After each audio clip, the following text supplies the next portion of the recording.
Okay देखो, electrochemistry का एक फॉर्मूला रह गया था,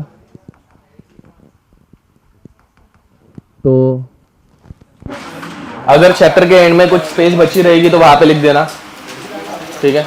लिखना स्टार्ट करो। अब पहली बात, दो टर्म्स याद दिलाता हूं, वो उसका मीनिंग बताओ। लैम्बडा एम क्या था? Lambda m, okay, molar conductivity.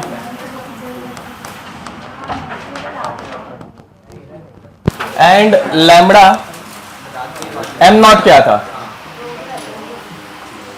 सब जन यहां पे ध्यान देंगे।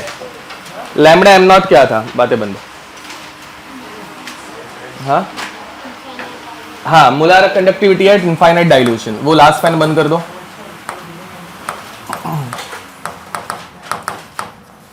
Eight infinite dilution. अब मुझे बताओ, इनफाइनाइट डाइल्यूशन पे कितने आयंस रहते हैं?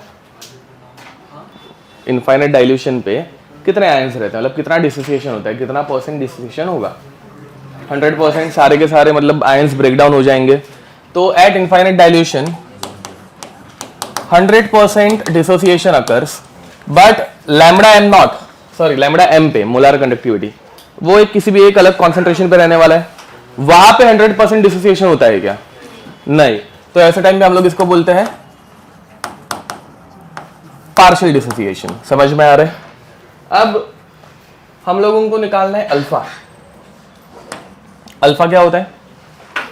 Degree of dissociation. चलो हेडिंग लिखो, degree of dissociation. Degree of dissociation यही याद है ना, lambda m and lambda naught m naught, ठीक है। अब डिग्री ऑफ डिसोसिएशन का सिंबल रहता है अल्फा, एंड अल्फा का ओरिजिनल फॉर्मूला क्या था? अल्फा का फॉर्मूला क्या था? Amount dissociated upon total amount. Very nice.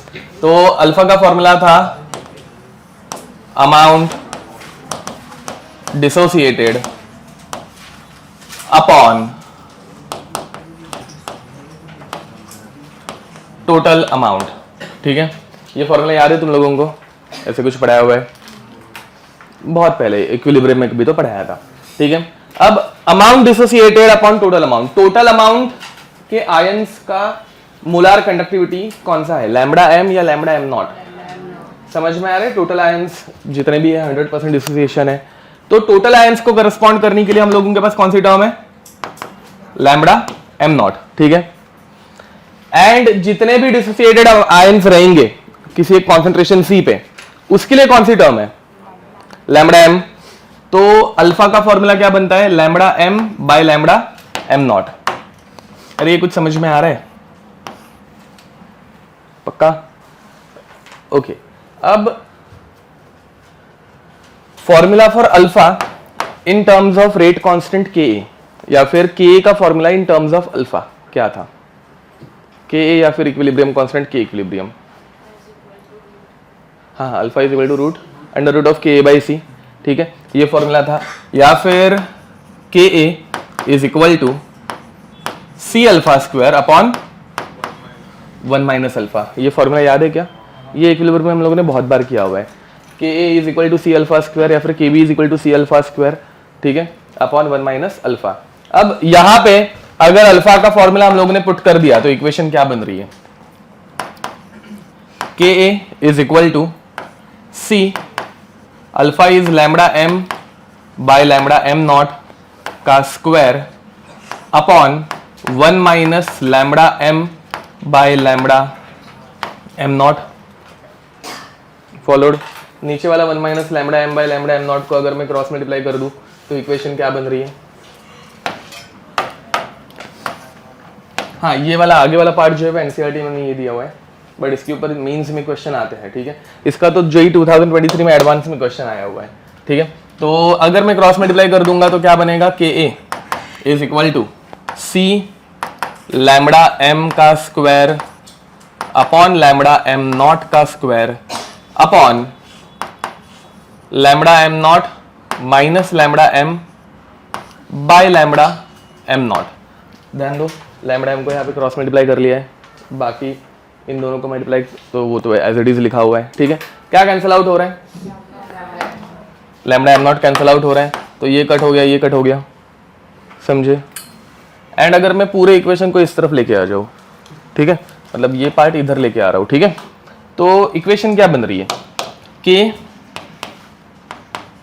Lambda M nought minus K lambda M is equal to C lambda M का square upon lambda M nought. Followed हो गई, equation derive होने आ गई है। ये लैम्डा एम नॉट को यहां पे लेके आ रहा हूं, ठीक है।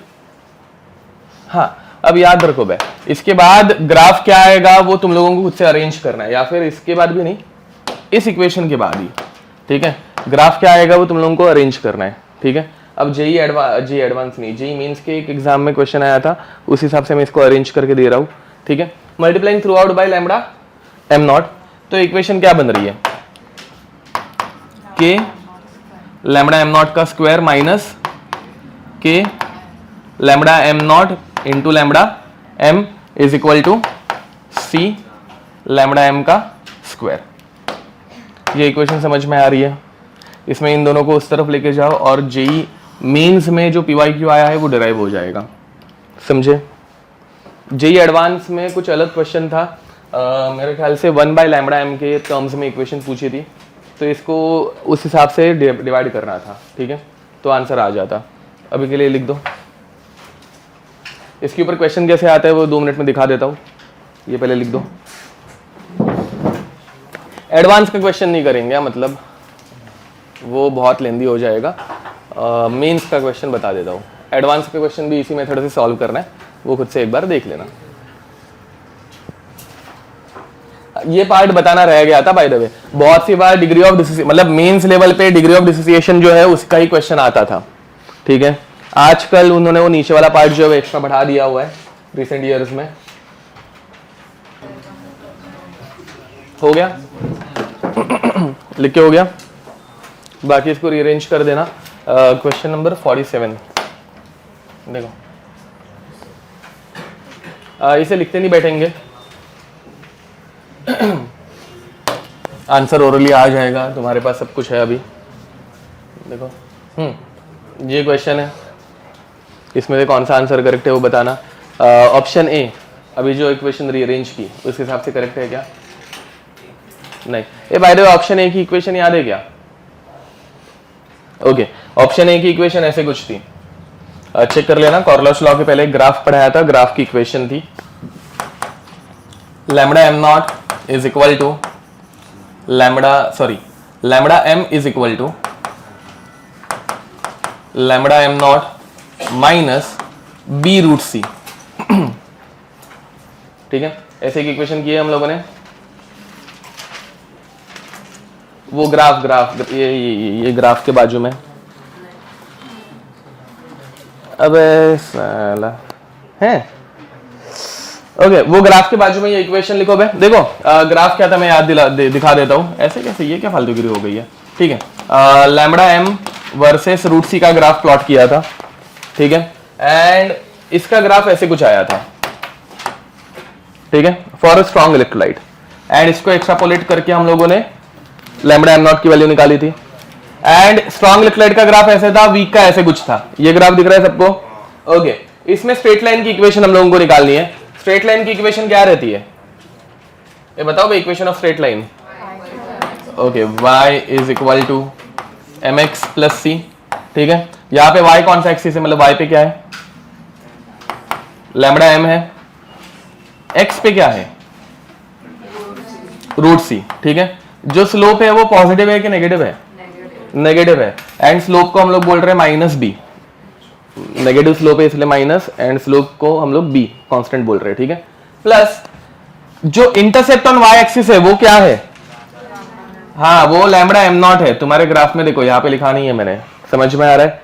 तो इस स्ट्रेट लाइन की इक्वेशन हो जाती है lambda M is equal to lambda M nought minus B root C, ठीक है। वो वहां पे इस ग्राफ के बाजू में लिख देना, ये इतने 3 लाइन लिख देना, ठीक है। अब ध्यान दो, ये इक्वेशन ऑप्शन ए है, बट ये करेक्ट है क्या? हाँ, क्यों नहीं है? देखो भाई जी, मुझे अभी करेक्ट क्यों अचानक से लग रही है? अच्छा हाँ, लैम्बडा एम नॉट है ना इस तरफ, लैम्बडा एम नॉट इस तरफ जाएगा तो प्लस बनेगा, माइनस माइनस बनेगा, and lambda m will be plus, and minus b जो है वो प्लस बनेगा, समझे? तो वापस एक ही चीज को पकड़ो, lambda M naught, lambda am not इस तरफ जब आएगा, लैम्बडा एम नॉट इस तरफ जब आएगा तो माइनस बनेगा। हाँ हाँ, ओके, थैंक यू, यस। हाँ, नहीं तो वही सोचो, ये क्वेश्चन जब मैंने पहले सॉल्व किया था तो ये आंसर नहीं है, मुझे पता है, तभी क्या सोचा था वो याद नहीं आ रहा था, फिर वीक इलेक्ट्रोलाइट के लिए है, एंड ये इक्वेशन करेक्ट आ रही है, बट ये किसके लिए है? स्ट्रॉन्ग इलेक्ट्रोलाइट के लिए। तो मिस्टेक समझ में आ रही है? ओके, अब ये रॉन्ग है और ये वाली भी रॉन्ग है, मतलब ये रॉन्ग है और ये वाली रॉन्ग, तो मतलब ये स्ट्रॉन्ग इलेक्ट्रोलाइट के लिए भी रॉन्ग ही है, क्योंकि लैम्बडा एम नॉट प्लस आ रहा है इस तरफ लेके आते हुए, सॉरी माइनस आ रहा है, बट ए मतलब बी रूट सी वो माइनस यहां पे है, जो कि एक्चुअल में प्लस रहना चाहिए, समझ में आ रहा है? तो option A and option D both are wrong, B या फिर सी इनमें से कोई करेक्ट आंसर है। हम लोगों ने ये इक्वेशन अभी की हुई है, निकालो कौन सी करेक्ट है वो ढूंढो। अब पूरा सब कुछ मतलब बताने के बाद दो में से एक आंसर रॉन्ग मत देना, सब जन पहले चेक करो कि कौन सी इक्वेशन करेक्ट लग रही है। ओके, ऑप्शन बी किसको लग रहा है? ऑप्शन बी, ओके, एक ही को, दो को। ऑप्शन सी, बाकी सोचो ना, थोड़ा तो कभी तो दिमाग लगाओ यार। बाकी लोग इक्वेशन देखो, आंखों के सामने इक्वेशन दी हुई है, ठीक है, एंड उस हिसाब से बताओ मुझे इक्वेशन क्या लिख के दी थी, के लैम्बडा एम नॉट का, के लैम्बडा एम नॉट का स्क्वायर माइनस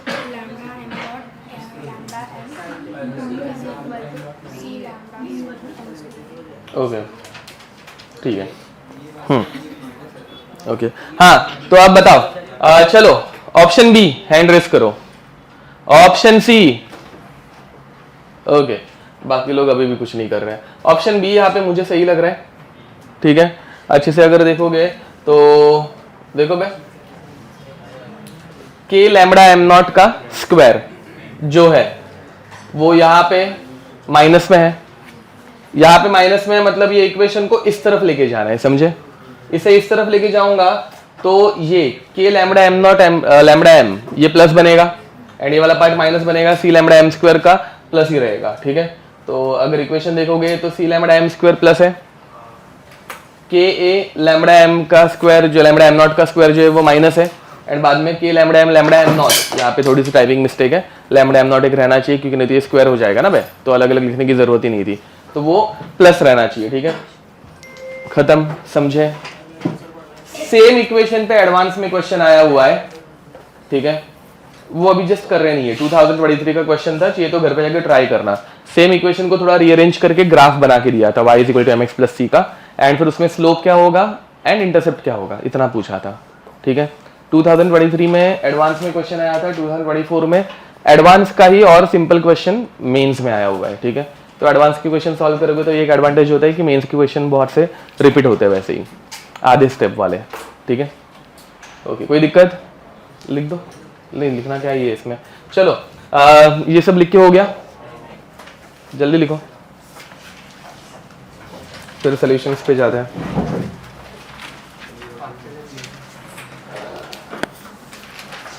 ये पॉइंट मतलब 5 मिनट का था यार, वो रिवीजन एंड ऑल मतलब याद दिलाने के चक्कर में गलती हो गई, कैसे भूल गया क्या पता, ठीक है?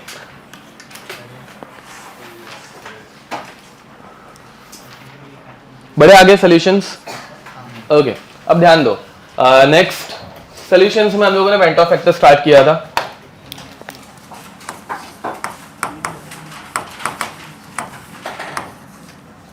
Now in case of went Hoff factor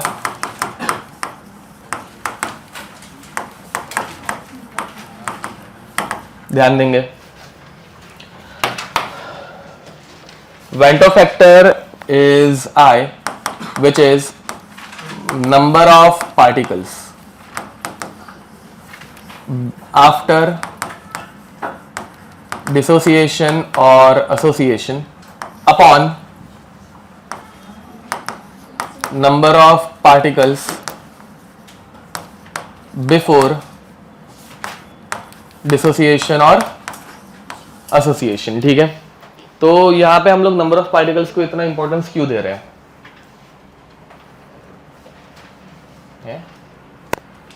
अरे नंबर ऑफ पार्टिकल्स से अपने को क्या लेना देना है, क्यों कर रहे हैं? हाँ, हम लोग क्या पढ़ रहे थे बे? नहीं, उसमें क्या पढ़ रहे हैं?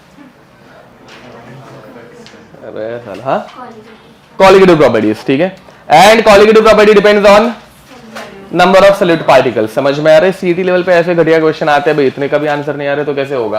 तो अब colligative property depends on number of solid particles, तो इसलिए number of solid particles before and after dissociation matter करता है। ठीक है, फॉर एग्जांपल अगर मैं एक पार्टिकल NaCl का ऐड करूंगा, ठीक है, तो पानी में ऐड करने के बाद ये क्या बन जाता है? Na++Cl-। तो कॉलिगेटिव प्रॉपर्टी एक पार्टिकल के रिस्पेक्ट में आनी चाहिए, बट एक्चुअली उसकी वैल्यू जो भी आती है वो डबल हो जाती है। कॉलिगेटिव प्रॉपर्टी की वैल्यू डबल होने का रीजन क्या है? Because one particle goes to two different particles. समझ में आ रहा है? तो नंबर ऑफ पार्टिकल्स अगर बढ़ेंगे तो कॉलिगेटिव प्रॉपर्टी भी बढ़ती है। अब यहां पे आए वेंट ऑफ फैक्टर, क्या आ जाएगा? Number of particles after dissociation कितने हैं? 2, एंड बिफोर डिसोसिएशन कितने थे? तो I कितना आएगा? 2। ठीक है, बाद में हम लोगों ने MgF2 एंड K3FeCN6 का एग्जांपल आई गेस लिया था, और एग्जांपल इसमें लेने की जरूरत नहीं है ना। अब ध्यान दो, but when a weak electrolyte is there, ध्यान देंगे, डिसोसिएशन ऑफ वीक इलेक्ट्रोलाइट्स। पहली बात, weak electrolytes they undergo complete dissociation या पार्शियल डिसोसिएशन? Partial dissociation. तो कोई एक वीक इलेक्ट्रोलाइट है A, जो कि पानी में जाने के बाद अपने को दे सकता है B+C+D प्लस कंटिन्यूड, बराबर है? ये सारे एक्वियस स्टेट में है, पानी में ऐड कर दिया इनको। अब ध्यान देंगे, लेट अस से initial concentration of A was C, बाकी सारे क्या रहेंगे? इनिशियली 0। अब वीक इलेक्ट्रोलाइट का डिसोसिएशन कितना होता है? C- alpha. ठीक है, तो यहां पे क्या होता है? C- अल्फा, समझे? फिर बाद में ये बनेगा B कितना बनेगा? C अल्फा, C भी एंड D भी, एंड ऐसे ही आगे जो भी पार्टिकल्स बनेंगे, क्योंकि अपने को कितने पार्टिकल बन रहे पता है क्या? नहीं, मतलब MgF2 में 3 बनते हैं, NaCl में 2 बनते हैं, K3FeCN6 में 4 बन रहे थे। समझ में आ रहा है? ऐसे भी मतलब K4FeCN6 भी होता है जिसमें 5 बन सकते हैं। तो नंबर ऑफ पार्टिकल्स कितने हैं वो अपने को पता नहीं है, यहाँ पे हम लोग एक रैंडम ABCD बोल रहे हैं। ठीक है, अब ध्यान दो भाई, what is the concentration before dissociation? हाँ, कितने पार्टिकल थे, मतलब कितने कॉन्सेंट्रेशन के पार्टिकल थे? C दिख रहे हैं ना, ये टाइम इज इक्वल टू 0 पे टोटल पार्टिकल कितने थे? सिर्फ C थे, बाकी सब 0 थे। What is the number of particles after dissociation? ये सारे के सारे समझ में आ रहे हैं? ओके, अब ध्यान दो, लेट अस से कि टोटल नंबर ऑफ पार्टिकल्स जो बन रहे हैं वो बन रहे हैं N। कितने बन रहे हैं? N।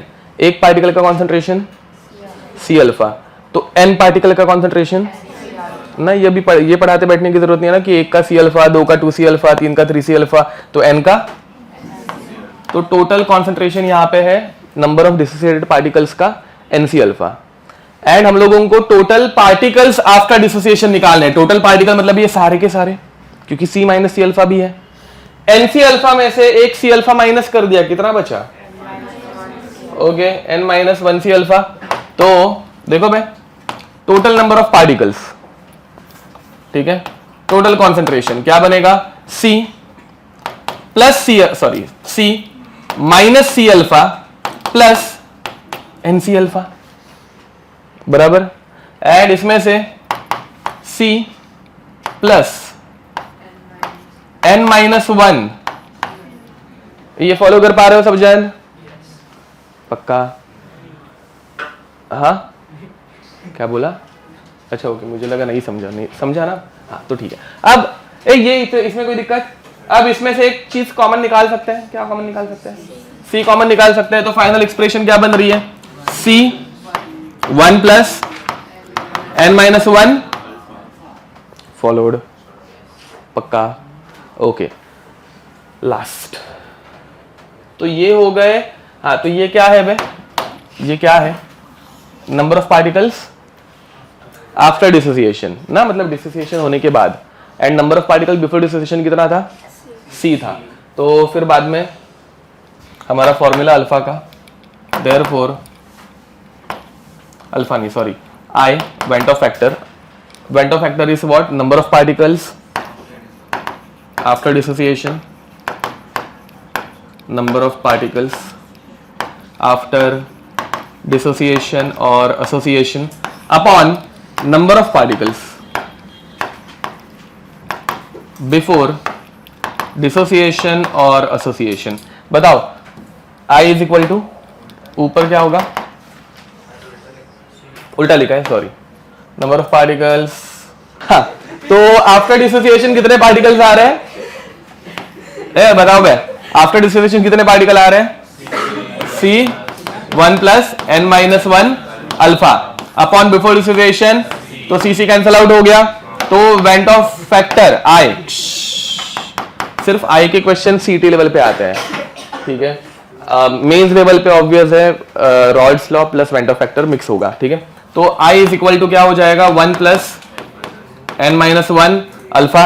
यहां से अल्फा का एक नया फॉर्मूला बन के आ जाएगा, इस 1 को यहां पे लेके आऊंगा तो क्या बनेगा? i माइनस 1 एंड फिर बाद में alpha is equal to i minus 1 upon n minus 1। एकदम सिंपल फॉर्मूला है वे, सब माइनस माइनस साइंस है। i minus 1 upon n minus 1, खत्म बात, फॉलोड। पक्का लिख दो इसको। अब देखो, आराम से सोच के आंसर देना। property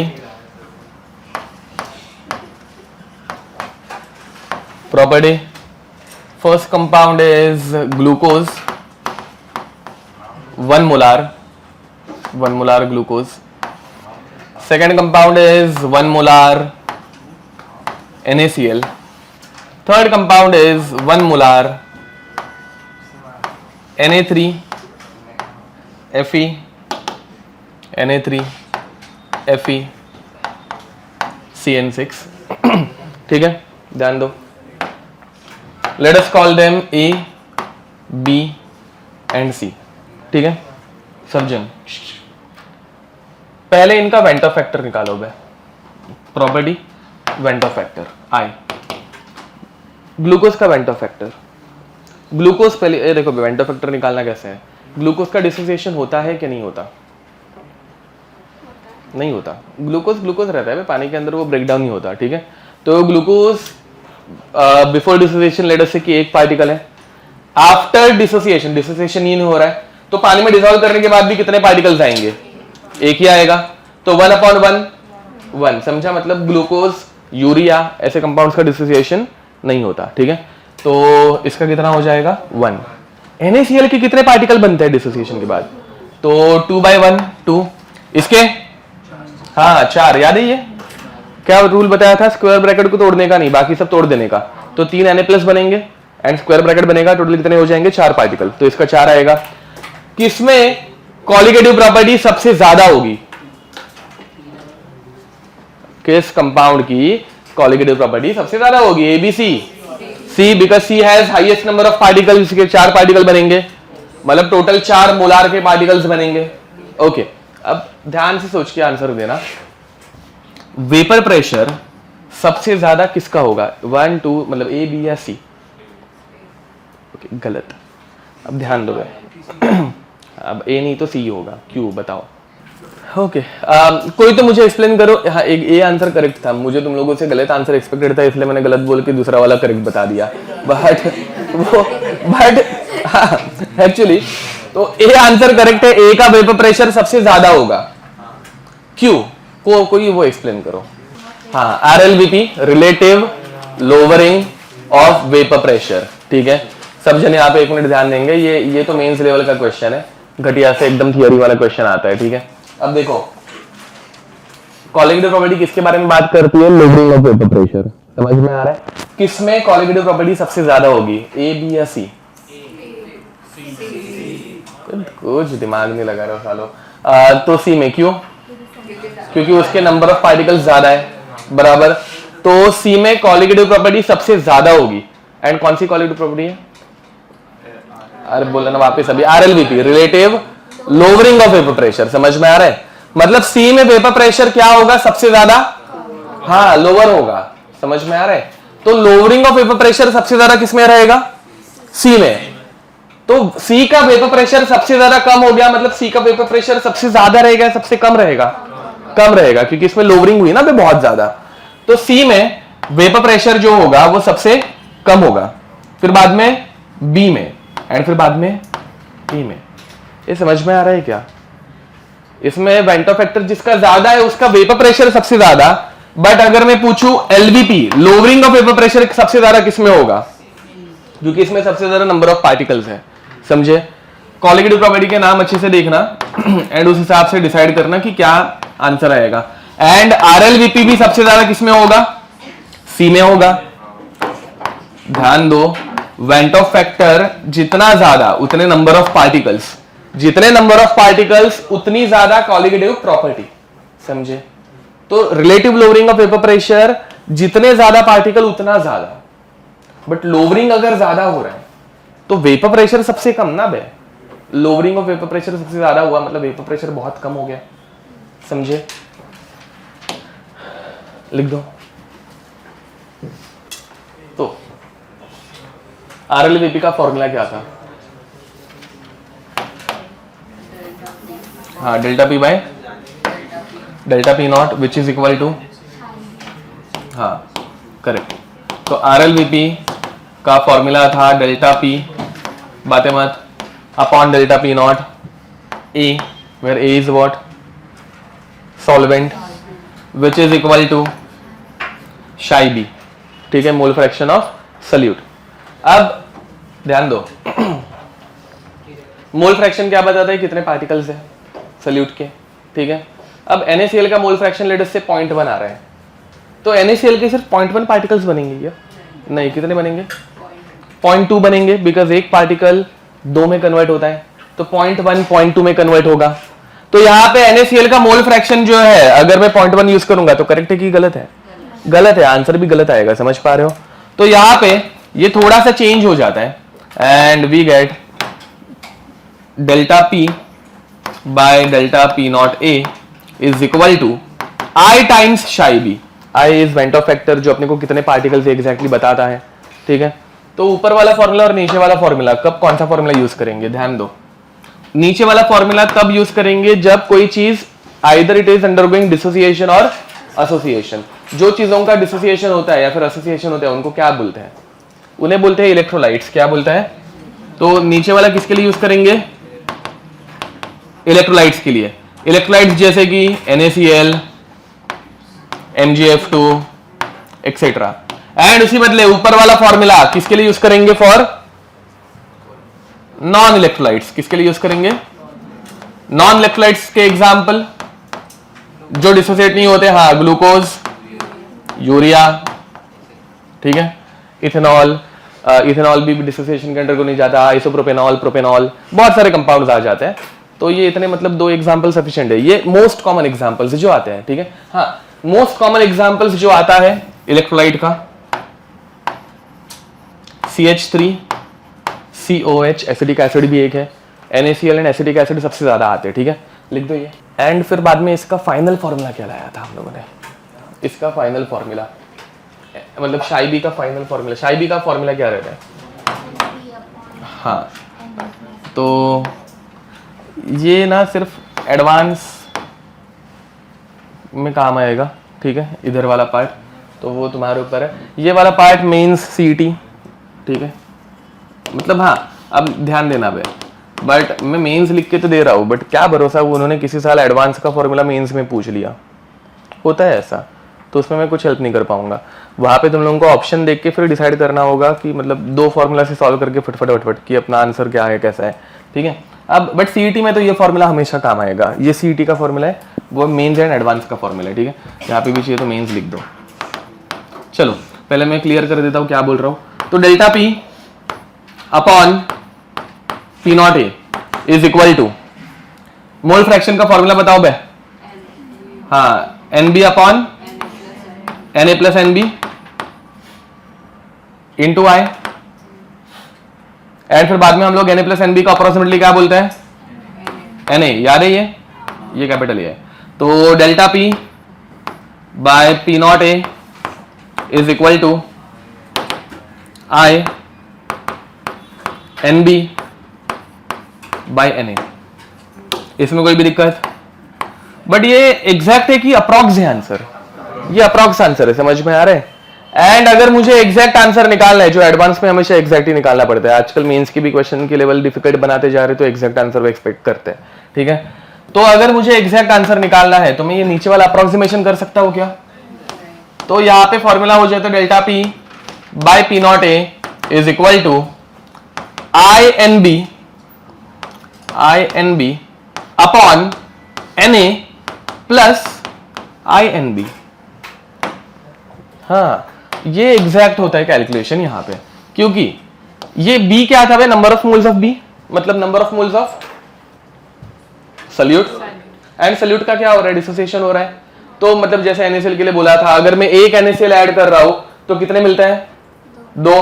तो अगर मेरे पास 2 मोल NaCl है, सॉरी 1 मोल NaCl है, तो यहां पे मुझे एक्चुअली कितना लिखना पड़ेगा? 2 लिखना पड़ेगा। वैसे नीचे भी ये जो NB था वो number of moles of B मतलब सल्यूट है, तो वहां पे भी नीचे 2 लिखना पड़ेगा। तो वेंटो फैक्टर सल्यूट से मल्टीप्लाई होता है। तो एक्चुअल में एडवांस में हमेशा ये फॉर्मूला यूज होगा, ठीक है? एंड मेंस या फिर सीईटी में तो हमेशा यही फॉर्मूला यूज होगा। जो सीईटी के लिए मतलब अभी जिसका टारगेट हो गया है कि सीईटी के लिए प्रिपेयर करना है, वो तो मतलब इतना ही लिख के ले लेंगे तो बहुत हो जाएगा। चलो बढ़े आगे। ओके वापस एक बार मुझे बताओ, अगर लेट अस से NaCl के लिए RLVP आता है मतलब आना चाहिए कैलकुलेट करने के बाद, अगर NaCl के लिए RLVP 0.1 आना चाहिए तो एक्चुअल में कितना आएगा? 0.2। RLVP जो ऑब्जर्वेशन में आएगा वो कितना आएगा? 0.2 बराबर। एंड ये जो RLVP है वो क्या है? वो हम लोगों ने कैलकुलेट किया हुआ है, जिसको हम लोग और एक नाम से जानते हैं, थियोरेटिकल। समझ में आ रहा है? तो वेंटो फैक्टर का है ना RLVP के टर्म्स में या फिर कोलिगेटिव प्रॉपर्टी के टर्म्स में और एक फॉर्मूला आएगा। इन दोनों को क्या करूंगा तो वेंटो फैक्टर आंसर 2 आएगा। डिवाइड करूंगा, किसको किससे डिवाइड करूंगा? थियोरेटिकल अपॉन ऑब्जर्व्ड या ऑब्जर्व्ड अपॉन थियोरेटिकल। समझ में आ रहा है? तो वेंटो फैक्टर का और एक फॉर्मूला बन जाता है वेंटो फैक्टर I, हाँ, ये नीचे लिखना, देयरफॉर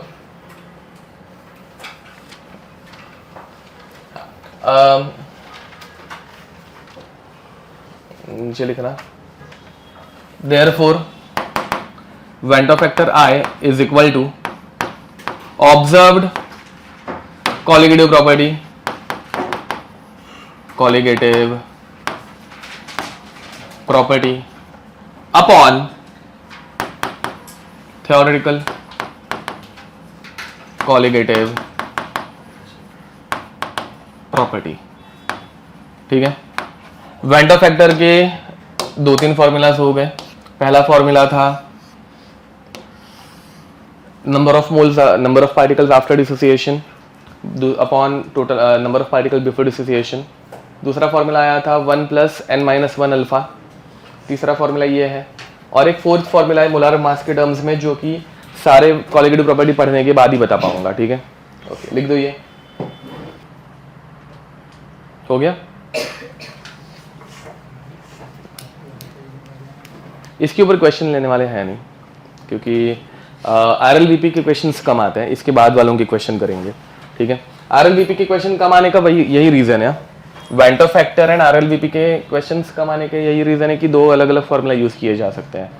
एंड NCERT में ये वाला फॉर्मूला दिया हुआ है, बट एक्चुअल करेक्ट फॉर्मूला ये है, तो मेंस वाले इसके ऊपर क्वेश्चन पूछना अवॉइड करते हैं। ठीक है, क्योंकि क्लेम बहुत आएंगे। अब आगे बढ़े, हो गया ये, ओके। नेक्स्ट कॉल, हाँ अरे नहीं रुको, एक पार्ट रह जाता।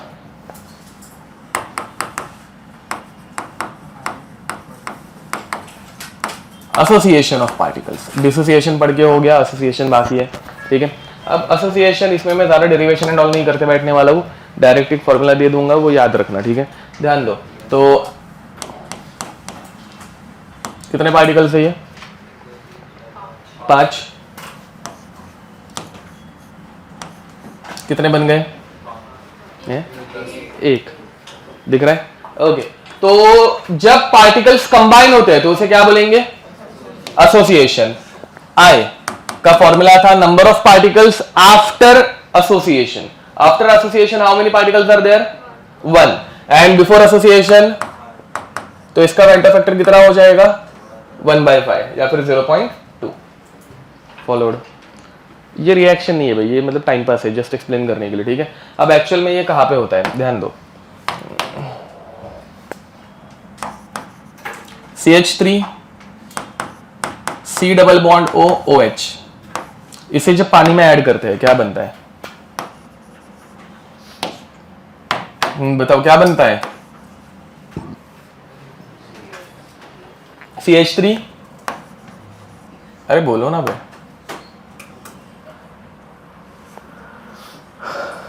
अबे ये पानी में जाने के बाद ब्रेकडाउन होता है, डिसोसिएशन होगा, क्या बनेगा? CH3 C double bond O minus, अबे तुम लोग कुछ पढ़ते हो, प्लस H प्लस। अरे ये आयनिक इक्विलिब्रियम में 10 बार रिएक्शन लिखी होगी, पता है ना, ये एसिड है, एसिड H प्लस देता है, तो it will form CH3CO minus plus H plus. ये किया है हम लोगों ने। ये किस में होता है? ये कौन सी मीडियम में होता है? एक्वियस मीडियम, ठीक है, वाटर मीडियम में होता है। अब उसी बदले अगर ये कंपाउंड, ध्यान दो, CH3 C double bond O OH, इस कंपाउंड को अगर मैं ऐड कर रहा हूं बेंजीन में, ठीक है,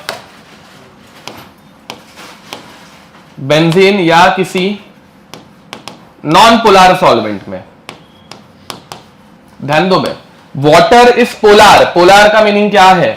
वाटर में H plus and O minus रहता है, समझ में आ रहा है?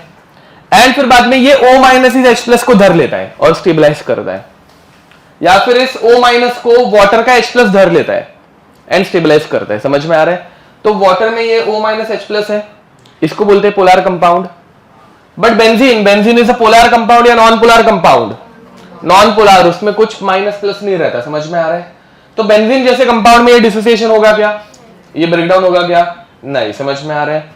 तो बेंजीन, टोल्यूइन, ऐसे कोई भी कंपाउंड आ जाए तो तुम लोगों को एसिटिक एसिड का ब्रेकडाउन नहीं करना है। तब एसिटिक एसिड क्या करता है, देखो मैं, CH3 C double bond O OH, H का चार्ज प्लस O का charge minus, O minus C plus, समझे? यहां पे ऐसा ही और एक कंपाउंड आ गया, दूसरा कंपाउंड, ठीक है। इसको थोड़ा घुमा लेते हैं, ओके, तुम लोग सीधा बनाना बे इसको। अब देखो क्या हो रहा है, ये H प्लस O माइनस की तरफ अट्रैक्ट होगा एंड ये H प्लस बाजू वाले O माइनस को अट्रैक्ट करेगा एंड ये दोनों चिपक जाएंगे। ये दोनों अगर चिपक गए तो यहां पे कितने पार्टिकल हो गए? 1 पार्टिकल हो गया, बट इनिशियली कितने पार्टिकल थे? हाँ 2 थे, ठीक है। अच्छा हुआ 2 बोल दिया, मतलब लिखा नहीं था, बट इतना समझ में आ रहा है। तो number of particle after association 1, before association तो वेंटर फैक्टर, अबे साले, ओके, हाँ 1/2, ठीक है। आफ्टर एसोसिएशन 1, बिफोर एसोसिएशन 2, तो वेंटर फैक्टर क्या आएगा यहाँ पे? 1/2। इसे बोलते हैं एसिटिक एसिड का डाइमर। क्या बोलते हैं इसको? डाई मतलब 2, मर मतलब मेरॉस, यूनिट, ठीक है। तो 2 यूनिट्स कंबाइन हो गया ना, डाइमर, ठीक है। एंड तुम लोगों को ऑर्गेनिक में पढ़ाया जाएगा सबसे ज्यादा बॉइलिंग पॉइंट ऑर्गेनिक में, मतलब कॉमन कंपाउंड्स में अगर किसी का रहता है तो वो रहता है एसिटिक एसिड का, समझ में आ रहा है? अल्कोहल का बॉइलिंग पॉइंट हाई है, पढ़ा है तुम लोगों ने? नहीं, अल्कोहल फिनॉल ईथर चालू है ना, फिनॉल चालू हुआ, तो अल्कोहल्स का बॉइलिंग पॉइंट ज्यादा रहता है, वो पढ़ाया नहीं कुछ भी। अल्कोहल में हाइड्रोजन बॉन्डिंग होता है, पढ़ाया? हाँ, तो हाइड्रोजन बॉन्डिंग की वजह से अल्कोहल का बॉइलिंग पॉइंट भी बढ़ जाता है। बॉइलिंग में क्या होता है? बॉइलिंग में हाँ क्या, हाँ फेस चेंज होता है। किससे किस में जाता है फेस चेंज? लिक्विड से गैस में जाता है। तो लिक्विड एक दूसरे को पकड़ के रखता है, बट गैस मॉलिक्यूल उड़ जाता है, बराबर। अब समझो कि लिक्विड ने एक दूसरे को एकदम पकड़ के रखा है, एकदम स्ट्रांगली पकड़ के रखा है, तो उसको उड़ाने में ज्यादा एनर्जी लगेगी या कम एनर्जी लगेगी? तो बॉइलिंग पॉइंट बढ़ेगा या कम होगा? बढ़ेगा। And strongest force of attraction कौन सा रहता है? Hydrogen bond. तो वाटर हाइड्रोजन बॉन्ड बनाता है, सॉरी वाटर नहीं, क्या बोलते उसको, अल्कोहल हाइड्रोजन बॉन्ड बनाता है, तो अल्कोहल का बॉइलिंग पॉइंट हाई रहता है। समझ में आ रहा है? बट अल्कोहल से ज्यादा ये अपने कार्बोक्सिलिक एसिड का बॉइलिंग पॉइंट आता है। क्यों? हाँ, वो भी हाइड्रोजन बॉन्ड बना रही है, तो दोनों में अगर हाइड्रोजन बॉन्ड है तो इसमें क्या अलग हो रहा है? हाँ, इसमें एक टाइम पे ये दो हाइड्रोजन बॉन्ड बनाता है एंड ऐसे डायमर बना लेता है। समझ में आ रहा है? ऐसे पैक्ड हो जाता है, इंटरलॉक्ड हो जाता है, तो इसको उड़ाना सबसे डिफिकल्ट। मतलब ऑर्गेनिक में सबसे हाईएस्ट बॉइलिंग पॉइंट किसका बोलोगे? एसिड का, कार्बोक्सिलिक एसिड। कार्बोक्सिलिक एसिड के बाद अल्कोहल। अल्कोहल के पहले अमाइन आते हैं। नाइट्रोजन में भी हाइड्रोजन बॉन्ड बनता है ना बे, तो amine. But amine and alcohol में अमाइन का हाइड्रोजन बॉन्ड थोड़ा वीक रहता है। क्यों? NH की वजह से क्या? N की वजह से क्या? Because nitrogen is less electronegative. ये सब ऑर्गेनिक में होगा, अमाइंस एंड ऑल पढ़ाना बाकी है ना, वो धीरे धीरे हो जाएगा। ठीक है, ये समझा? ये मतलब मैंने अभी बताया इसलिए बता दिया कि ऑर्गेनिक में भी ये आता है, मतलब सेम स्ट्रक्चर तुम लोग ऑर्गेनिक में भी बनाओगे। ठीक है, तब जरा आंसर दे देना कि हम लोगों को पहले से आता है, डाइमर बनाता है ये। ओके, तो फाइनली इसका फॉर्मूला अभी डिराइव नहीं करते, बैठने वाले हैं। इसका फॉर्मूला हो जाता है I इज इक्वल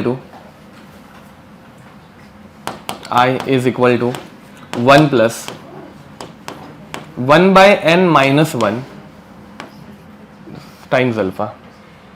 ठीक है, लिखो ये, where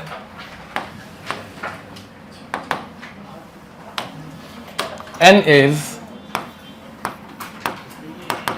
number of particles associating।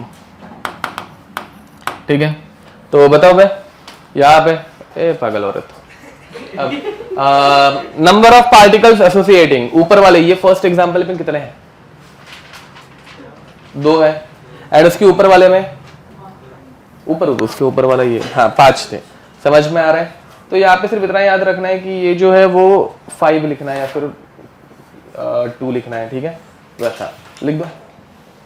NaCl में उल्टा था, NaCl में कितने ब्रेकडाउन हो रहे वो थे, यहाँ पे कितने एसोसिएट हो रहे वो है, इसलिए वो फॉर्मूला 1/n हो जाता है, उल्टा हो जाता है। ठीक है, इसके डेरिवेशन हम लोग करके नहीं बैठने वाले हैं, बस हो गया, क्योंकि इसके ऊपर तो क्वेश्चन मतलब ना के बराबर ही आते हैं। ठीक है, आगे बढ़े। ओके, नेक्स्ट, अब नया टॉपिक स्टार्ट हो रहा है। अभी इसके बाद वाला चैप्टर बहुत छोटा है, ज्यादा कुछ बचा नहीं है। ठीक है, मतलब आज खत्म नहीं होगा, बट स्टिल, तो बढ़े आगे। नेक्स्ट, RLVP, यही एक सबसे बड़ा टॉपिक था। अगर ध्यान से देखोगे तो लास्ट टू लास्ट लेक्चर में स्टार्ट हुआ था, आज जाके खत्म हुआ है। लास्ट टू लास्ट ही ना, हाँ लास्ट टू लास्ट लेक्चर में स्टार्ट किया था। ठीक है, एंड इसके बाद वाले टॉपिक्स बहुत इजी है। सेकंड कॉलिगेटिव प्रॉपर्टी कौन सी थी?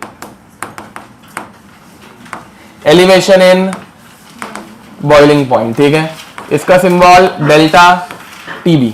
ठीक है, लिख दो एलिवेशन इन बॉइलिंग पॉइंट। तो पहली बात, सल्यूट ऐड करने से बॉइलिंग पॉइंट का क्या होगा? बॉइलिंग पॉइंट बढ़ेगा या कम होगा? सल्यूट ऐड करने से बॉइलिंग पॉइंट बढ़ेगा या कम होगा? बढ़ेगा। समझ में आ रहा है? कॉलिगेटिव प्रॉपर्टीज देखो कौन सी है। पहला है relative lowering of vapour pressure, ऐसे पूरा करना रहता है भाई सब जन। कॉलिगेटिव प्रॉपर्टी सबसे पहले कौन सी थी? रिलेटिव लोअरिंग ऑफ, यहाँ पे तो वेपर प्रेशर, सल्यूट ऐड करने से वेपर प्रेशर कम होता है। सेकंड कॉलिगेटिव प्रॉपर्टी कौन सी है? एलिवेशन इन बॉइलिंग पॉइंट, तो सल्यूट ऐड करने से बॉइलिंग पॉइंट बढ़ता है। Third colligative property is depression in freezing point, तो सल्यूट ऐड करने से फ्रीजिंग पॉइंट कम होता है। एंड लास्ट वाली कौन सी है? Osmotic pressure. तो सल्यूट ऐड करने से ऑस्मोटिक प्रेशर जनरेट होता है, बढ़ता है, ठीक है।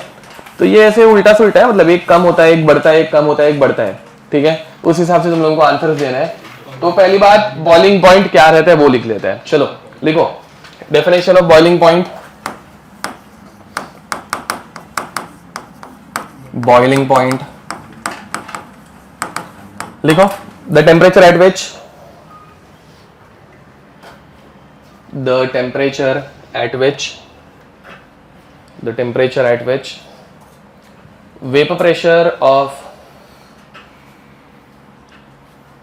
vapor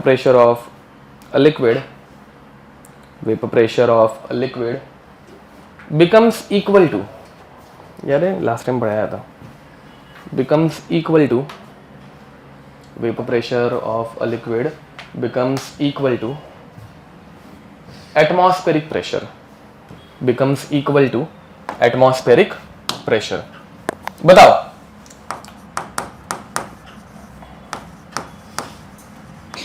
एटमॉस्फेरिक प्रेशर कितना होता है? 1 atm, ओके।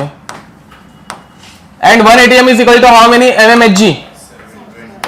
760 mmHg, याद रखना ये, ठीक है। अब जरा ध्यान दो एक्सप्लेनेशन। तो मेरे पास कोई एक कंपाउंड है, इसके लिए मैं वेपर प्रेशर वर्सेस प्रेशर का ग्राफ बना रहा हूं। एंड लेट अस से कि this line is of 1 atmospheric pressure, ठीक है। तो यहां पे इस लाइन पे प्रेशर कितना बन रहा है? 1 एटमॉस्फेयर या फिर 760 mmHg। समझ में आ रहा है? ओके।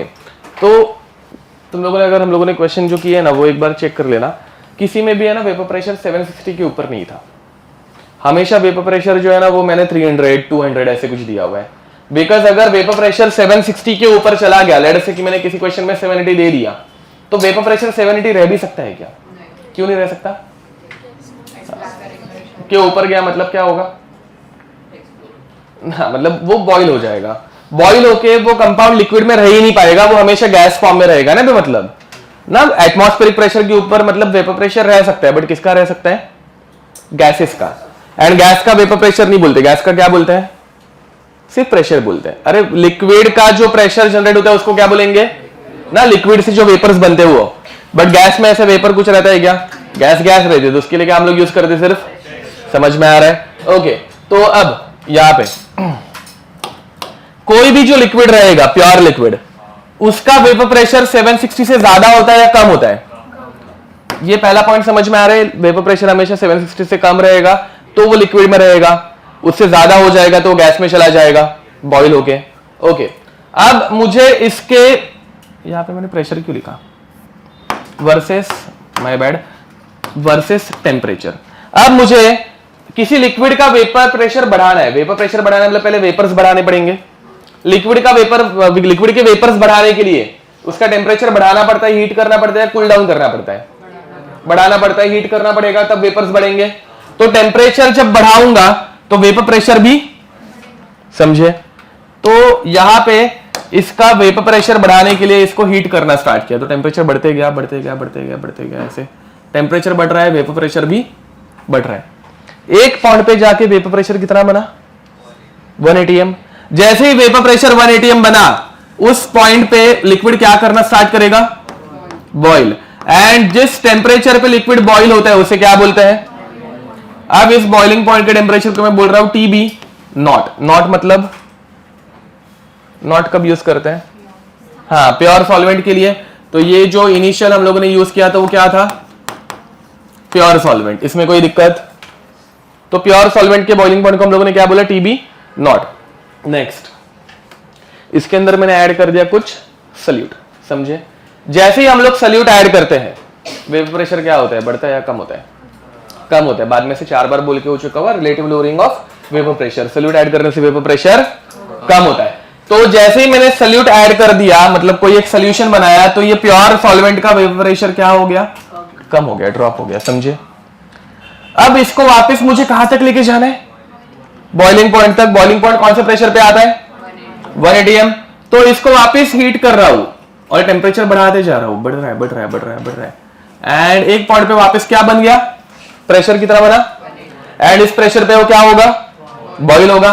अब इधर से जब मैं नीचे लेके जाऊंगा तो वो टेम्परेचर को हम लोग क्या बोलेंगे? टीबी बोलेंगे, boiling point of solution.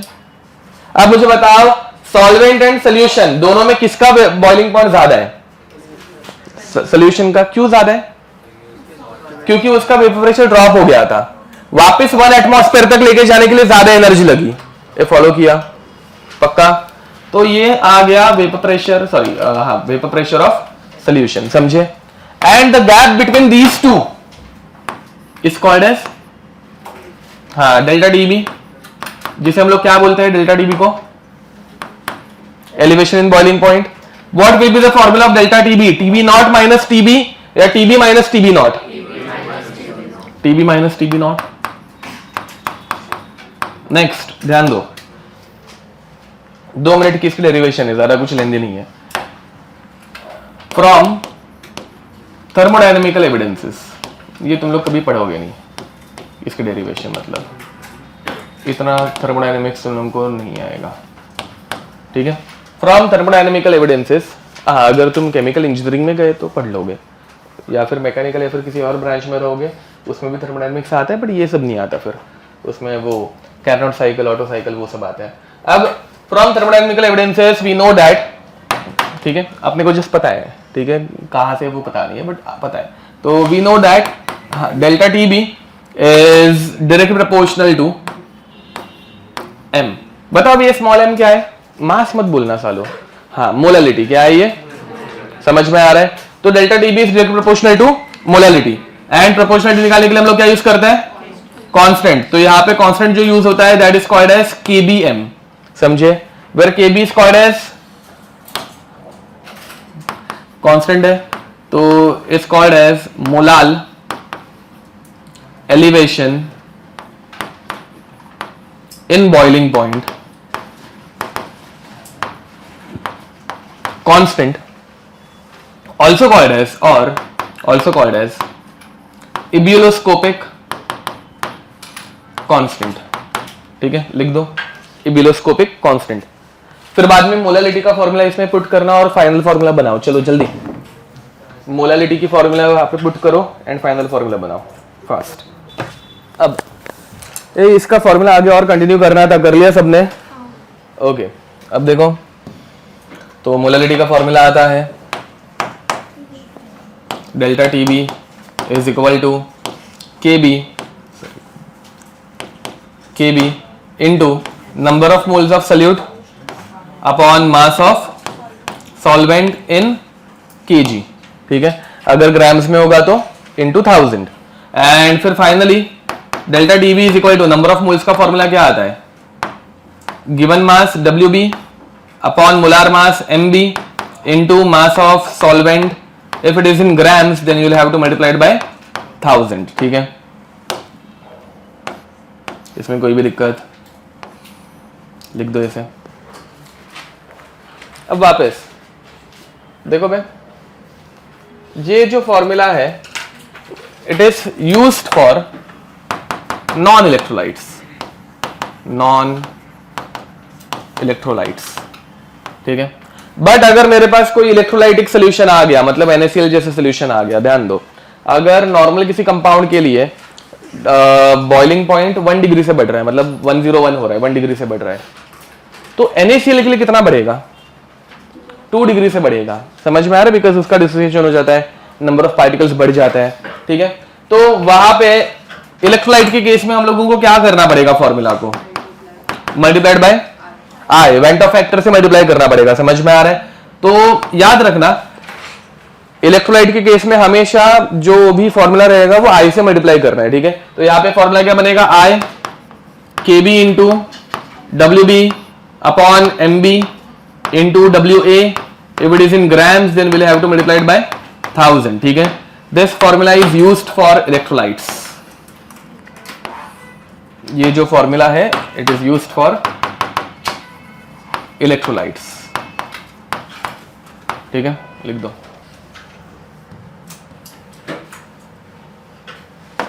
Question is find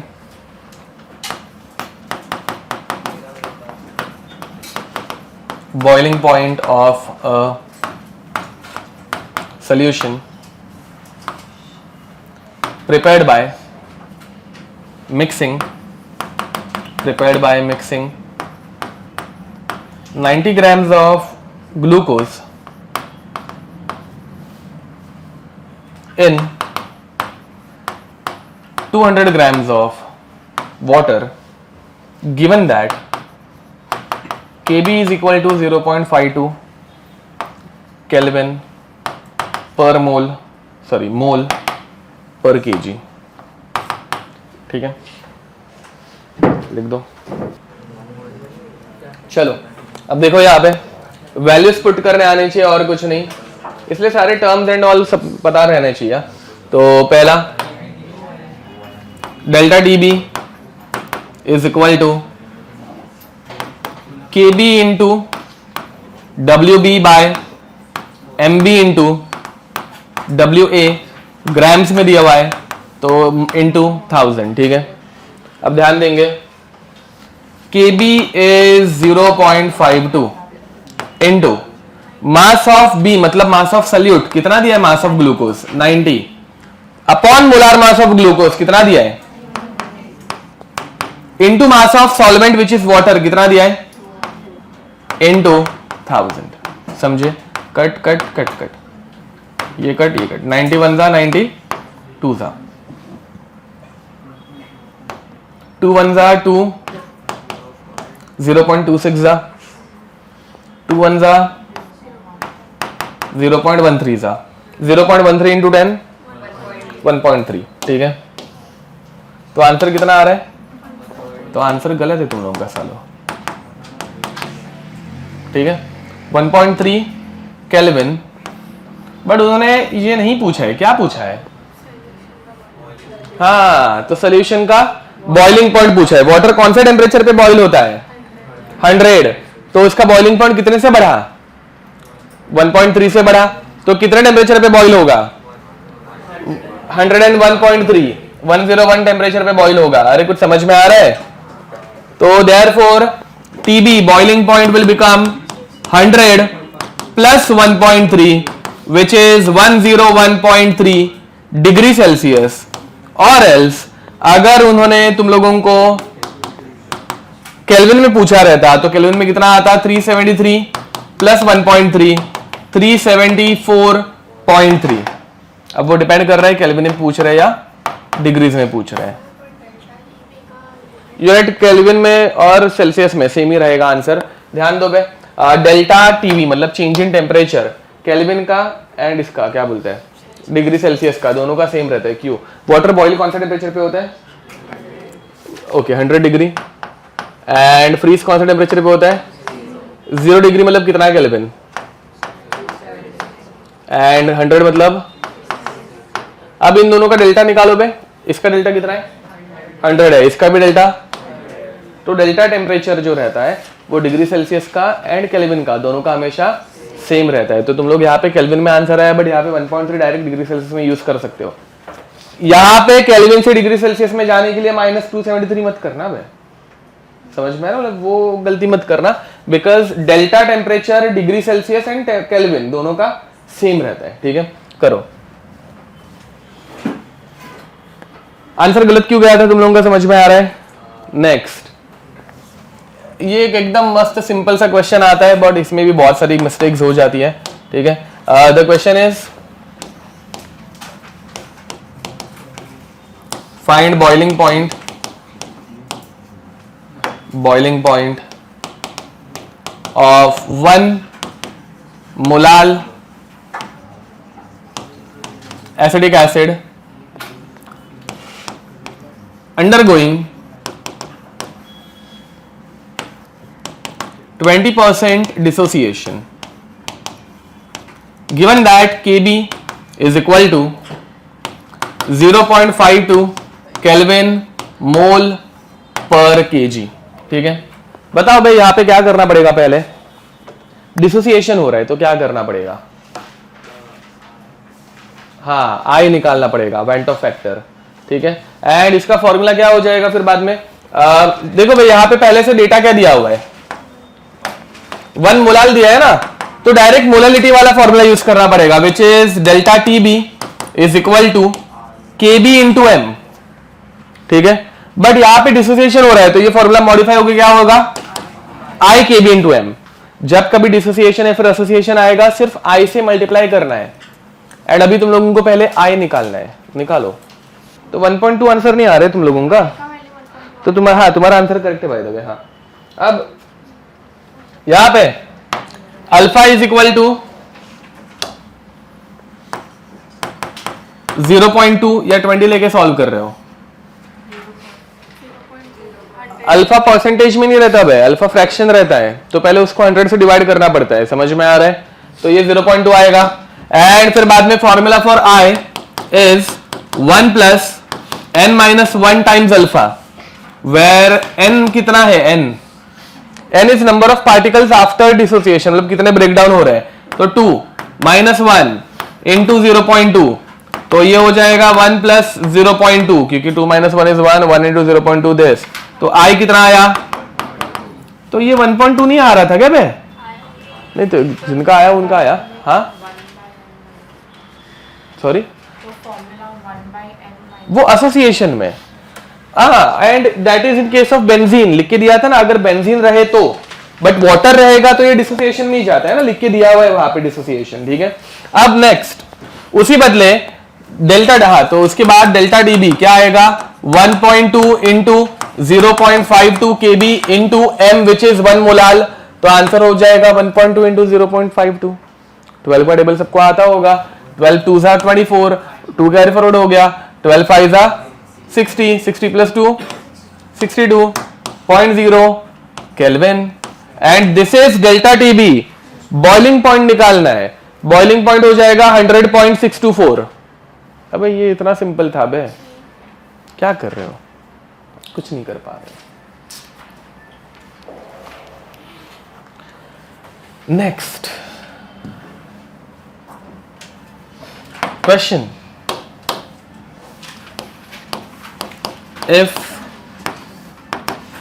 boiling point of 1 molal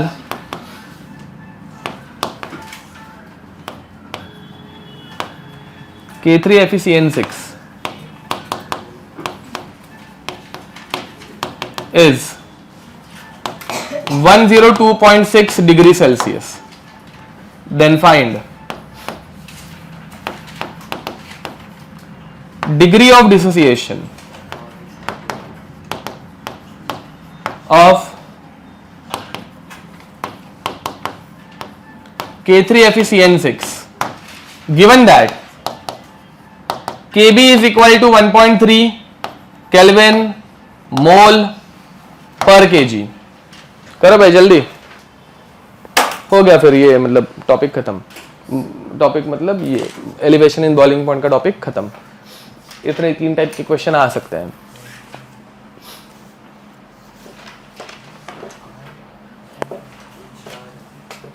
तो तुम लोगों को पहले क्या निकालना है, आई निकालना है, समझ में आ रहा है, ओके आई निकालो। चलो 2-3 जन का रिपीट हो रहा है मतलब करेक्ट है। पहले वेंट ऑफ फैक्टर निकालो आई, कैसे निकालोगे, delta T B is equal to I K B into M, सब कुछ दिया हुआ है तुम लोगों को। पहले डेल्टा टी बी निकाले क्या भाई, हाँ डेल्टा टी बी कितना आ रहा है 2.6, ओके। अबे हाँ मैंने एक गड़बड़ कर दिया, मतलब आंसर सब कुछ करेक्ट है, कुछ नहीं चेंज करने की जरूरत नहीं है। एक्चुअली मुझे यहाँ पे 101.3 लेना था एंड ये नीचे वाला 0.52 लेना था, क्योंकि एक्चुअल में वाटर का जो रहता है वो 0.52 ही है, समझे। बट चलता है, मतलब वो नंबर्स तो मेरे करेक्ट ही है, मेरे दिमाग में जो नंबर लिए थे वही आ रहे हैं, बट वो गलती से मैंने मल्टीप्लाई कर दिया कुछ। तो अब कहाँ पे थे हम लोग, डेल्टा डी बी। तो देखो भाई delta D B is equal to I K B into M, delta D B 2.6 आया because boiling point of water is 102.6 है, मतलब डेल्टा टी भी 2.6, ये समझ में आता है, which is equal to I into K B is 1.3 into 1 molal, ठीक है। तो आई कितना होगा 2.6 अपॉन 1.3 विच इज 2, डायरेक्ट लिख दो। अब ये 2 आ गया, उसके बाद तुम लोगों को सिर्फ अल्फा निकालना है। अल्फा का फॉर्मूला रहता है i minus 1 upon n minus 1, सब में माइनस माइनस है।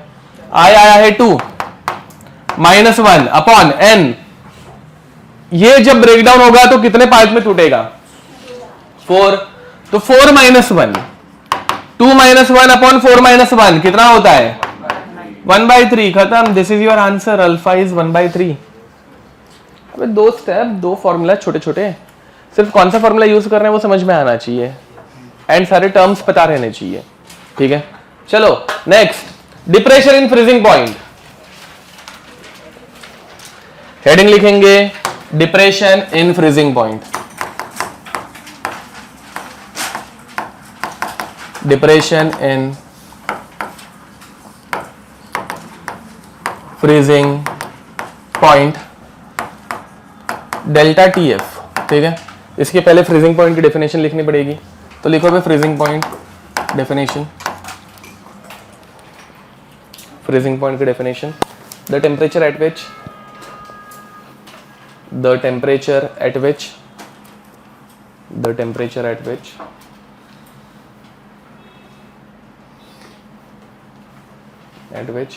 vapor pressure of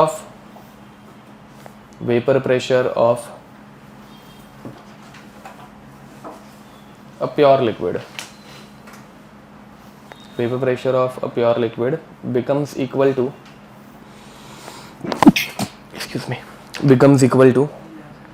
vapor pressure of its solid state, is called as freezing point, ठीक है, is called as freezing point। Okay, पहली बात मुझे बताओ, सॉलिड्स का वेपर प्रेशर बहुत ज़्यादा रहता है बहुत कम रहता है ना, मतलब क्योंकि वेपर ज़्यादा बनाते ही नहीं है, तो सॉलिड्स में वेपर्स ही नहीं बनेंगे, तो वेपर प्रेशर कितना रहता है बहुत कम होता है। अब ध्यान देंगे तो सेम पहले जो ग्राफ बनाया ना वही ग्राफ है ये, कुछ अलग नहीं है। Vapour pressure versus temperature, and solids का वेपर प्रेशर हमेशा से बहुत कम रहा है, दिख रहा है वेपर प्रेशर एकदम कम नीचे की तरफ है, एंड कंपैरेटिवली लिक्विड्स का वेपर प्रेशर ज्यादा रहता है, तो ये किसी लिक्विड का वेपर प्रेशर है, ठीक है। अब मुझे बताओ इसका वेपर प्रेशर बढ़ाना है या कम करना है?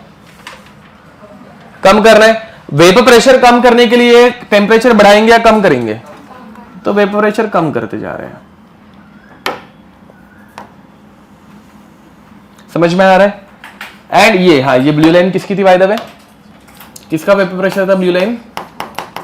सॉलिड का, जिसका वेपर प्रेशर हमेशा से एकदम कम रहता है। जिस पॉइंट पे ये रेड लाइन ब्लू लाइन को टच की वहां पे फ्रीजिंग होगी, वहां से अगर मैं नीचे टेम्परेचर पे ऐसे पॉइंट खींचूंगा तो क्या मिलेगा? Freezing point. ये प्योर सॉल्यूशन का है, सॉरी सॉल्वेंट का है, तो ये क्या बोलेंगे? TF not, which is for pure solvent. बताओ भाई नेक्स्ट स्टेप, सोल्यूशन बनाया, सोल्यूशन बनाते ही वेपर प्रेशर बढ़ता है या कम होता है? कम होता है। तो सोल्यूशन बनाते ही वेपर प्रेशर कम हो गया, तो ये ऐसे इधर किधर तो नीचे आ गया, समझे। अब इसको वापस सॉलिड तक लेके जाना है तो टेम्परेचर ज्यादा लगेगा या कम लग रहा है? ना कम हो रहा है, दिख रहा है क्या? पक्का ना। तो यहां पे इसको वापस अगर सॉलिड तक लेके जाना है तो इसका टेम्परेचर कम हो जाता है, एंड यहां से मैं वापस नीचे लाइन खींचूंगा तो ये क्या मिलेगा? सोल्यूशन का TF। ये समझे।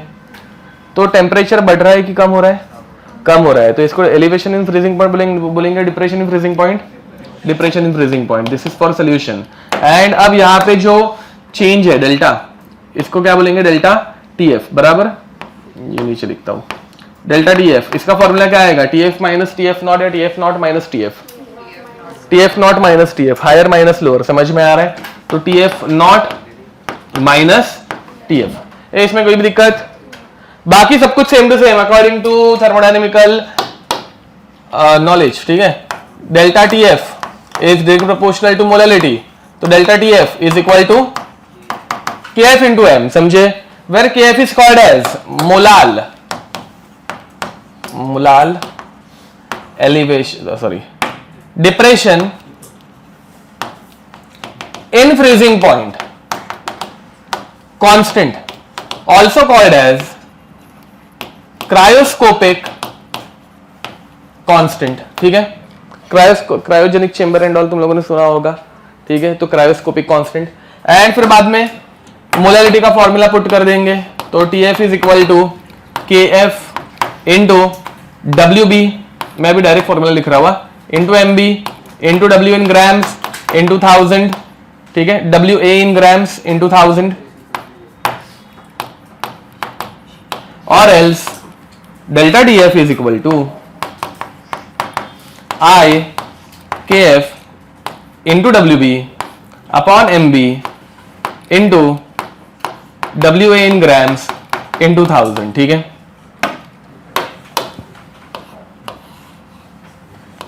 इसका मैं एक भी क्वेश्चन नहीं करा रहा हूं, चलेगा, ये समझ में आ रहा है, दोनों फॉर्मूला एग्जैक्टली सेम है, ऊपर सिर्फ KF दिया था, सॉरी ऊपर पहले वाले क्वेश्चन में KB दिया था, इसमें सिर्फ KF है।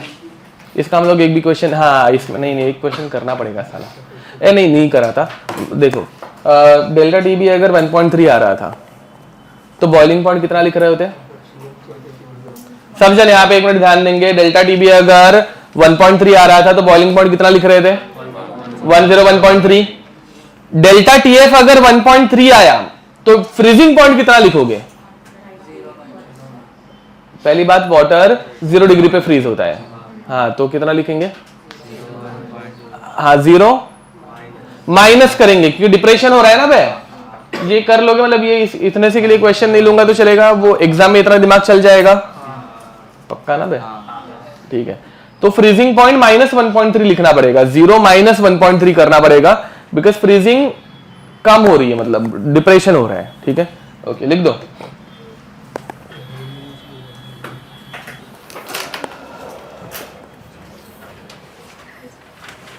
लास्ट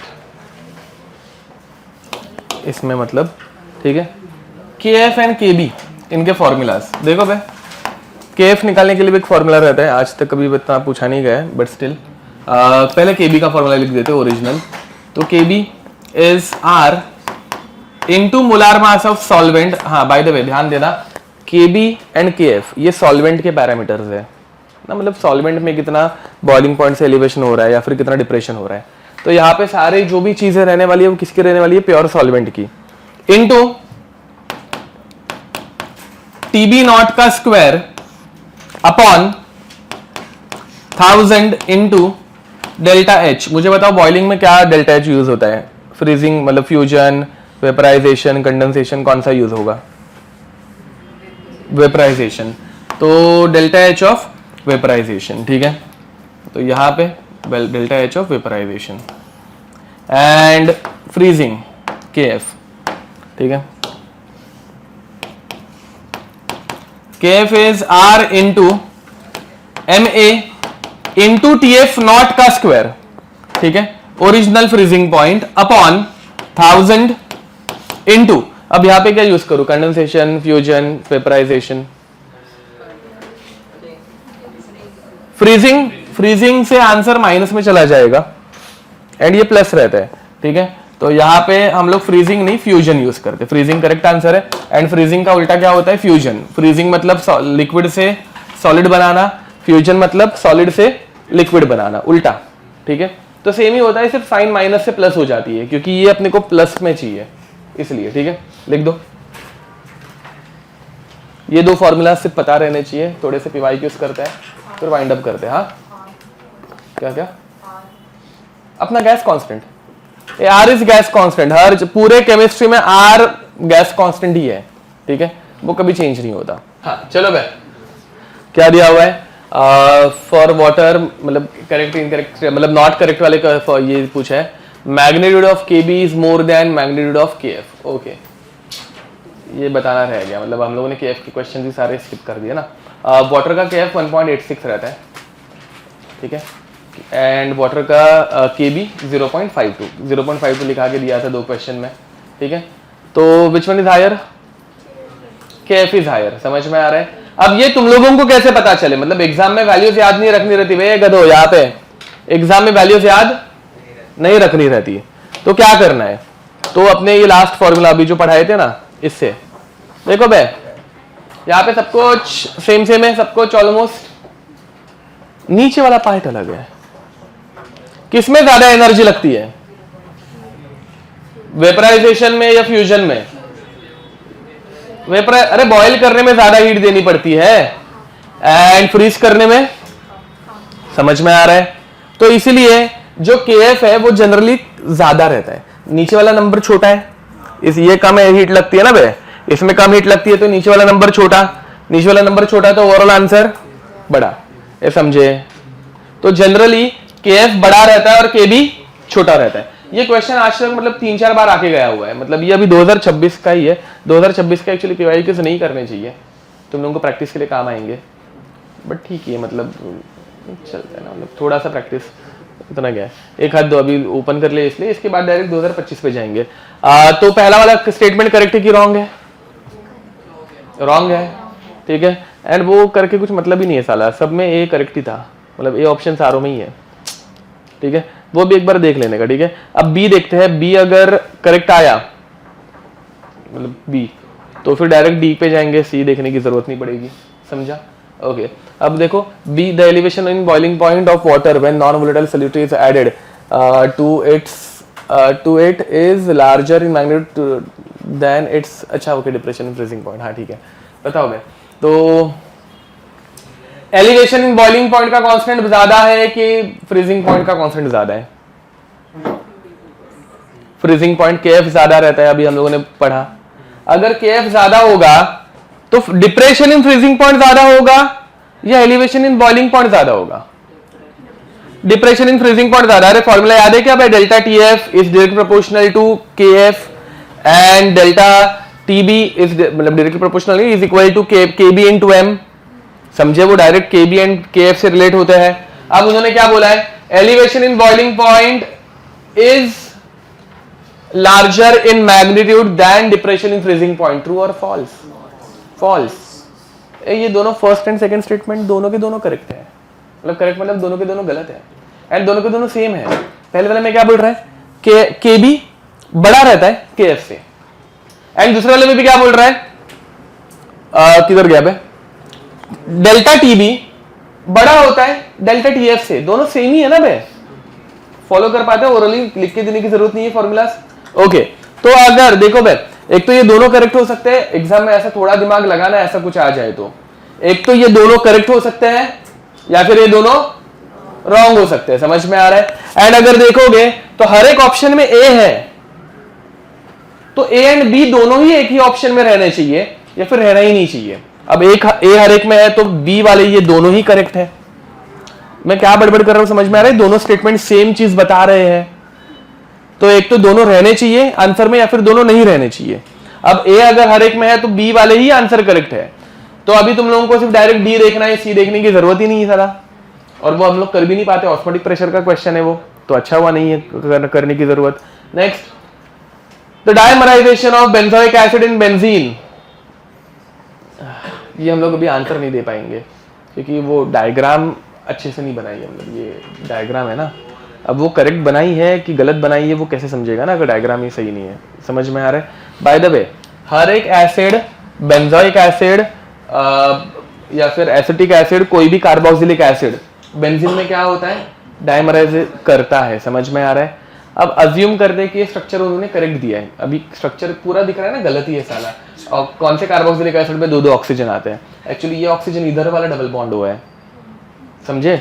तो ये स्ट्रक्चर गलत है, गलत है मतलब डायग्राम जो बनाई है अभी के लिए वो गलत दिख रही है, उन्होंने टाइप बराबर किया नहीं है, ठीक है? तो अज्यूम करते हैं कि उन्होंने सही से डायग्राम दी है, ठीक है? बाय द वे ये समझ में आ रहा है डायमराइज होता है बेंजीन में कोई भी कार्बोक्सिलिक एसिड, तो स्ट्रक्चर उन्होंने करेक्ट ड्रॉ किया होगा, ऐसे अज्यूम करके बोलते हैं कि डी भी करेक्ट है, तो आंसर उन्होंने डी गलत, मतलब स्ट्रक्चर गलत बनाया हुआ है, वो डायग्राम ही नहीं थी, हम लोग क्या ही बता सकते हैं ना भाई, ठीक है? तो ये स्ट्रक्चर इसमें गलत क्या हो सकता है पता है? एक ही हाइड्रोजन बॉन्ड दिख रहा है, तो शायद दूसरा वाला हाइड्रोजन बॉन्ड उन्होंने बनाया ही नहीं है, ठीक है। वो एग्जाम में ऐसे नहीं होगा, मतलब एग्जाम में तो सही सही आएगा, समझा। याद है ना मैंने 2 हाइड्रोजन बॉन्ड बनाए थे, यहाँ पे एक ही दिख रहा है, तो अभी वो स्ट्रक्चर रॉन्ग है तो मैं गेस नहीं कर पाया कि हाइड्रोजन बॉन्ड एक ही है वैसा, ठीक है। आगे बढ़े, नेक्स्ट, ये भी स्टेटमेंट वाला ही दिख रहा है, छोड़ो छोड़ो छोड़ो। ये क्या है, मोलार मास का है क्या, मतलब क्या है ये, नहीं ये ऑस्मोटिक प्रेशर का है। कुछ तो फ्रीजिंग पॉइंट का एक क्वेश्चन मिल जाए यार, फटाक से करके निकल जाएंगे।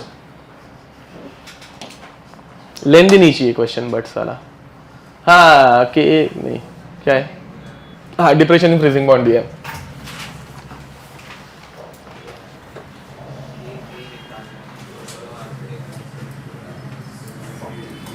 ओ यहाँ पे के निकालना है, के निकालने के लिए K is equal to C alpha square upon 1 minus alpha. तो यहाँ पे अल्फा तक हम लोगों ने क्वेश्चन किया है भाई, आज सेम क्वेश्चन अल्फा तक किया है, बट उसने उसको और आगे, क्योंकि भाई वही है ना, मतलब हर साल पेपर और डिफिकल्ट होते जा रहा है और कुछ नहीं, ठीक है। इसके पहले के अगर पुराने क्वेश्चन देखोगे अल्फा तक क्वेश्चन आता था, अब अल्फा को भी वो आगे लेके जाके के निकालने बोल रहा है, ठीक है। तो चलो सबसे पहले इसका आई निकालो, सब जन आई निकालो, आई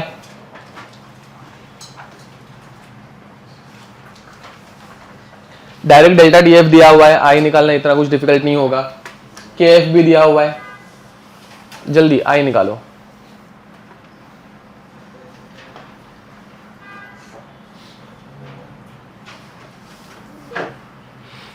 आई निकालने के लिए पहले मोलैलिटी निकालना पड़ेगा, एक तो पहले अलग से मोलैलिटी निकालो या फिर डायरेक्ट फॉर्मूला यूज करके आई निकालो, जल्दी।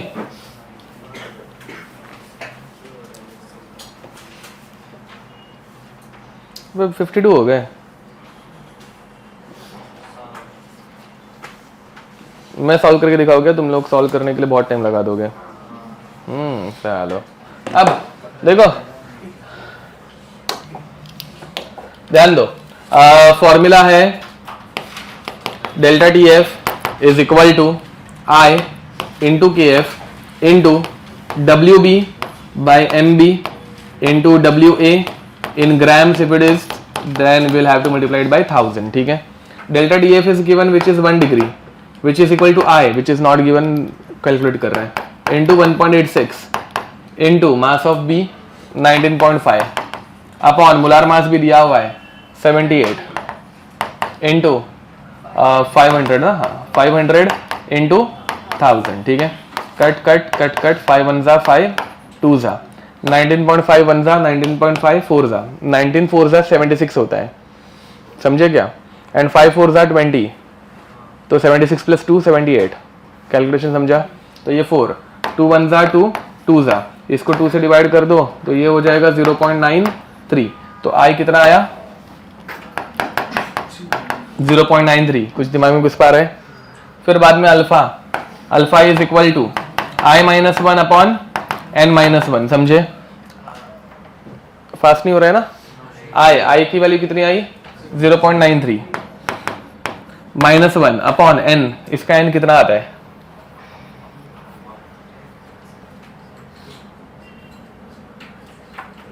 ट्राइफ्लोरो एसिटिक एसिड का एन कितना आएगा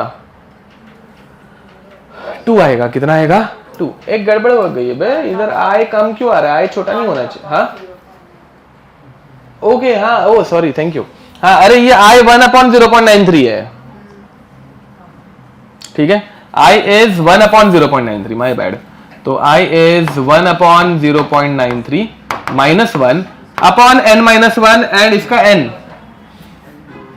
अरे देखो ये ट्राइफ्लोरो एसिटिक एसिड, ये एसिटिक एसिड ही है। एसिटिक एसिड कितने पार्ट में ब्रेक डाउन होता है 2 पार्ट में डिसोसिएट होता है, समझ में आ रहा है। तो ये हो जाएगा 2 माइनस 1, ठीक है। ये समझा क्या, आई इज 0.93 मतलब आई इज 1 अपॉन 0.93। ये नीचे डिवाइड करना मैं भूल गया था, चलेगा ना। तो ये हो गया एंड फिर बाद में नीचे तो 1 आ गया, इसको क्रॉस मल्टीप्लाई कर लो तो ये इधर मल्टीप्लाई हो गया। तो 1 माइनस 0.93 अपॉन 0.93 अपॉन 1 निकाल दिया मैंने। तो ये कितना हो रहा है, ये हो रहा है 0.07 अपॉन 0.93, समझ में आ रहा है। 7 14 जा 94, ना 714 का 94 अप्रॉक्स वे ऑप्शन है ना, इतना क्या 1 पे ले रहे हो? 714 का ही ना, 147 मतलब 147 का 94 ना, 98 नहीं 147 का 98 होता है। ओके अरे साला, तो 147 मतलब 137 का 84 नहीं, क्या कर रहा हूँ मैं गड़बड़ हो गया पूरा। 91 हाँ ना 91 ओके, तो 91 चलता है। चलो तो दिस 13 पॉइंट, ठीक है 13 पॉइंट एंड फिर बाद में 2 20 बच गए मतलब 13.3। चलो 1/13.3 आंसर आ रहे हैं, ठीक है समझे क्या किया, डिवाइड किया और कुछ नहीं किया। अब नेक्स्ट तो ये आ गया अल्फा, बट क्या निकालना है, के ए निकालना है। तो के ए अगर निकालना है तो K A is equal to C alpha square upon 1 minus alpha. Concentration कितना दिया है साला, इधर कॉन्सेंट्रेशन मोलालिटी लेनी पड़ेगी क्या? हाँ अज्यूम, हाँ अरे नहीं ये है assume molality and molarity have same values. हाँ नहीं तो फिर मतलब मैं भी गड़बड़ हो जाता, क्योंकि यहाँ पे कॉन्सेंट्रेशन एक्चुअली मोलारिटी रहता है, बट यहाँ पे हम लोगों ने मोलालिटी कैलकुलेट किया था, वो वही लेनी है, ठीक है। तो मोलालिटी कितनी आ रही है, निकाली नहीं थी, क्यों आलसी बना किया हम लोगों ने इतना, पहले अगर निकाल लेते तो इजी हो जाता। चलो तो 19.5 अपॉन 78 इंटू 500 इंटू 1000 इंटू 1/13.3 का स्क्वायर। 13.3 का स्क्वायर कितना आएगा, 13 का स्क्वायर कितना रहता है 169 एंड 14 का 196 169 196 के बीच का नंबर 180 नहीं बहुत 175 लेते हैं, अच्छा नंबर, ठीक है। तो 1/175, ठीक है। अब वही अपना पहले वाला ये 2 जा एंड ये 4 जा एंड ये 2 जा, तो ये हो जाएगा 1/1 माइनस अल्फा, बट अल्फा में बहुत छोटा मान रहा हूँ, इग्नोर कर रहा हूँ, चलेगा ना। 1 minus alpha is approximately two 1 हम लोग बहुत बार लेते हैं, वैसा कर रहा हूँ। तो 1/ इसका मल्टीप्लाई कितना हो रहा है 350 350 ना, ओके 1/350 कितना होगा 0.3 का आंसर आ रहा है, मतलब 0.00, तो ये 1000 हो गया एंड ये बाद में कट होके 3 बन गया, तो this which is equal to 3 into 10⁻³ के अराउंड वाला आंसर 3 इंटू 10⁻, देखो अगेन ऑप्शन जब रहते हैं ना तो फटफट कैलकुलेशन करते जाने के, ठीक है। ये अभी घर पे जाके खुद से करोगे तुम लोग।